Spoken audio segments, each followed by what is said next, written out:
Jumpa lagi dengan saya, Willy The Rooms, di The Sinners Channel.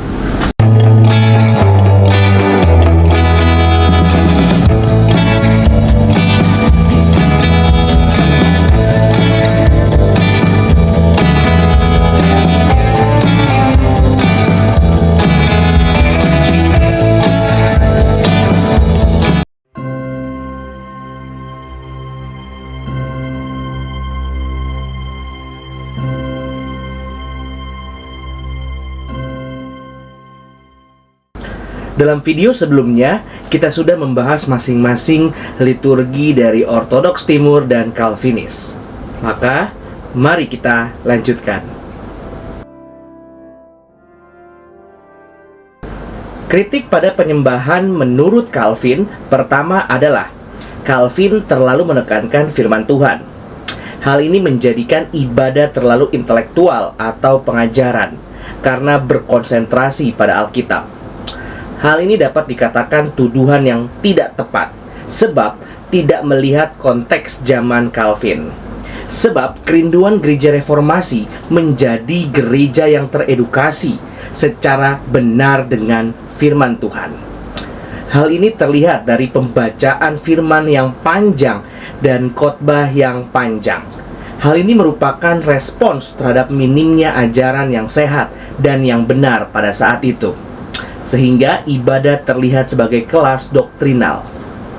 Padahal, ibadah dari tradisi Calvin merupakan doksologi di mana Allah dimuliakan oleh para penyembahnya.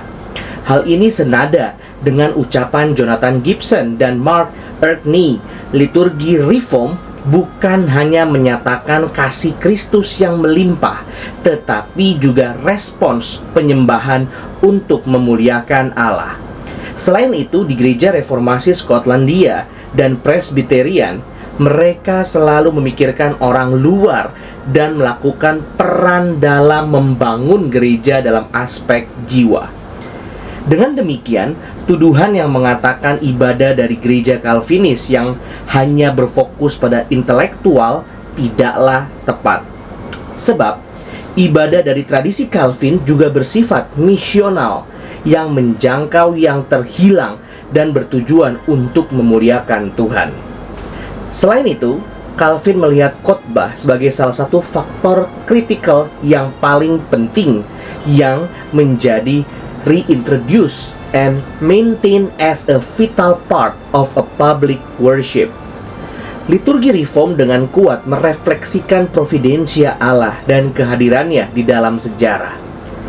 Seorang penyembah secara sadar di sini dan sekarang hidup di dalam penglihatan Allah dan persembahan untuk Allah.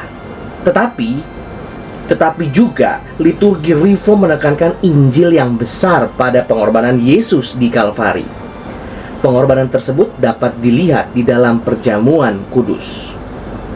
Calvin mengingatkan kita pada pengajaran Agustinus bahwa sakramen adalah the visible words of God. Perayaan tersebut selalu termasuk pengajaran di mana yang kelihatan bisa dimengerti. Hal ini penting bahwa perjanjian atau covenant dapat dipahami karena covenant roti, karena perjanjian roti dan anggur adalah matrai. Calvin mengatakan bahwa roti dan anggur merupakan tanda dari perjanjian di mana Allah membuatnya dengan kita. Tetapi penting diingat, pandangan perjamuan kudus antara tokoh reformasi tidak sama satu dengan yang lainnya. Zwingli percaya perjamuan kudus sebagai sebuah pengingat atau memorial saja. Sedangkan Luther melihat perjamuan kudus sebagai kehadiran Allah di dalam, dengan, dan di bawah roti dan anggur perjamuan. Tetapi Calvin berpendapat bahwa perjamuan kudus bukan transubstansi kepercayaan dari gereja Roma Katolik, tetapi darah dan daging Yesus secara nyata dipersembahkan melalui anggur dan roti, tetapi kepada orang yang percaya dengan iman. Menurutnya, tubuh atau roti dan darah yang anggur merupakan instrumen rahmat. Dengan kata lain, kehadiran Yesus di dalam perjamuan kudus adalah spiritual. karena tubuh kebangkitan Yesus sekarang berada di dalam surga. Calvin memahami dengan jelas bahwa Kristus berada di dalam surga di sebelah kanan Allah Bapa. Dia hadir bersama kita melalui Roh Kudus.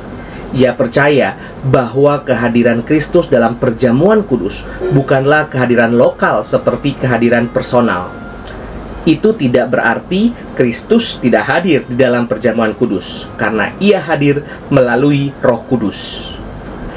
Dalam penyembahan, tradisi reform sangat berbeda-beda dan sulit dibedakan. Karena itu, liturgi reform tidak pernah hanya ada satu.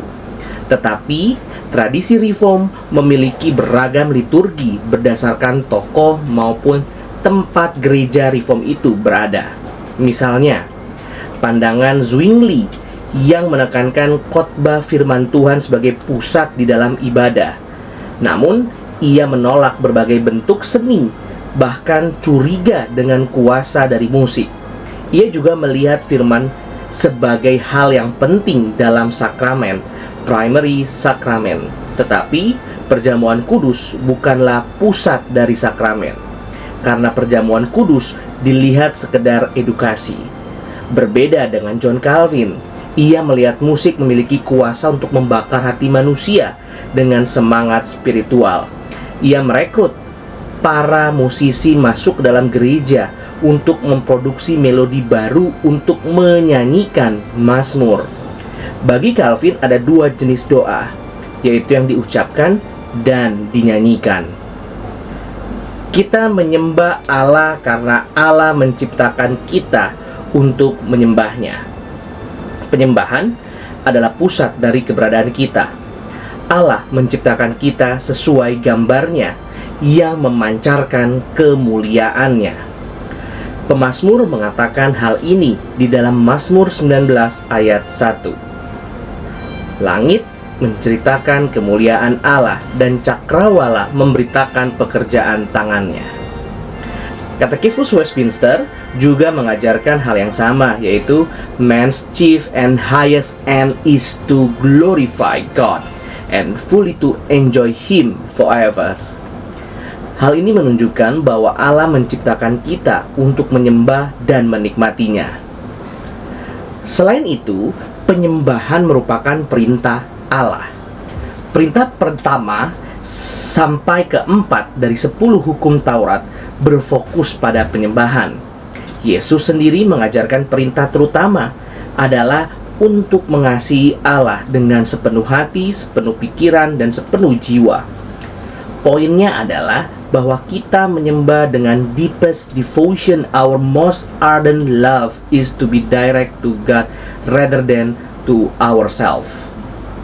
Tafsiran John Calvin yang mengenai 10 hukum Taurat adalah bahwa kita adalah with true and zealous guidelines to contemplate, fear, and worship His Majesty, to participate in His blessing, to seek His help at all times, to recognize and by praises to celebrate the greatness of His work. Penting untuk disadari, penyembahan bukan sekedar apa yang kita lakukan di gereja. Puncaknya adalah memberikan diri kita sebagai respons kepada Allah yang telah memberikan Kristus kepada kita.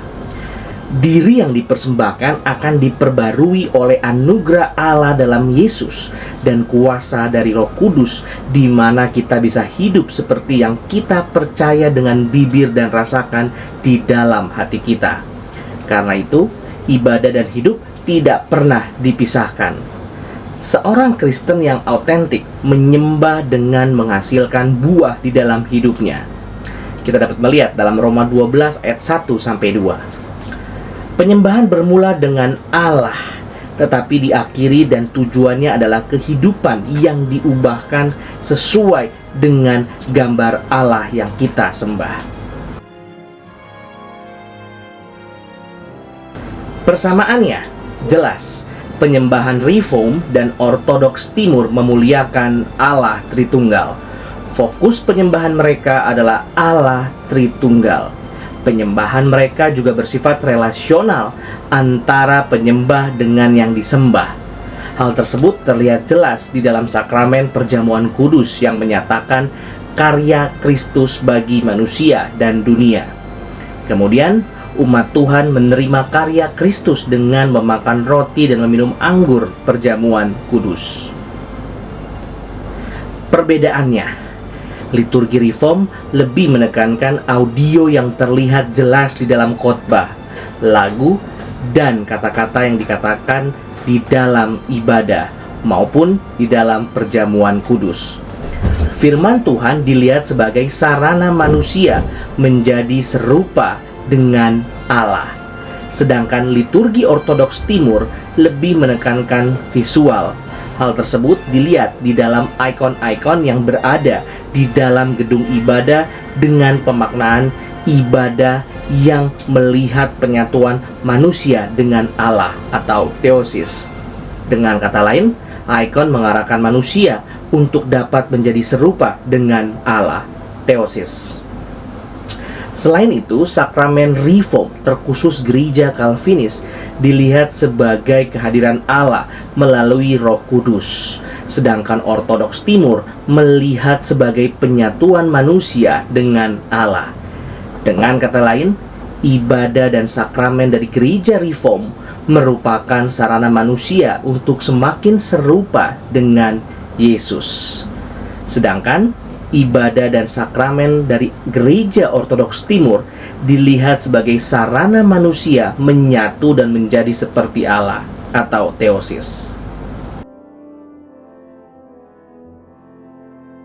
Ibadah Reform dan Ortodoks Timur jelas memiliki perbedaan dan persamaan di beberapa aspek, sakramen, liturgi, dan sebagainya. Tentunya perbedaan yang ada tidak selalu dipertentangkan satu sama lain, tetapi bisa menjadi refleksi, dialog, maupun konstruksi bagi gereja saat ini. Sebab perbedaan atau keragaman dapat memperkaya liturgi kekristenan. Gereja Reform melihat firman sebagai hal yang terpenting di dalam ibadah, sedangkan gereja Ortodoks Timur melihat ikon sebagai hal yang tidak kalah penting, selain tentunya firman Tuhan dan sakramen. Keragaman dan kekayaan ini bisa menjadi bagian kita untuk meneliti lebih lanjut yang bersifat konstruktif. Dari penelitian ini, saya memberikan proposal mengenai sebuah ibadah multisensori yang terdapat audio, yaitu penekanan pada firman Tuhan, maupun visual, penekanan atas keindahan tradisi gereja, misalnya adalah ikon, serta multidenominasi dalam ibadah atau liturgi Kristen sebagai usaha penyatuan anggota-anggota Kristus, anggota-anggota tubuh Kristus di zaman sekarang. Terima kasih. Tuhan Yesus memberkati.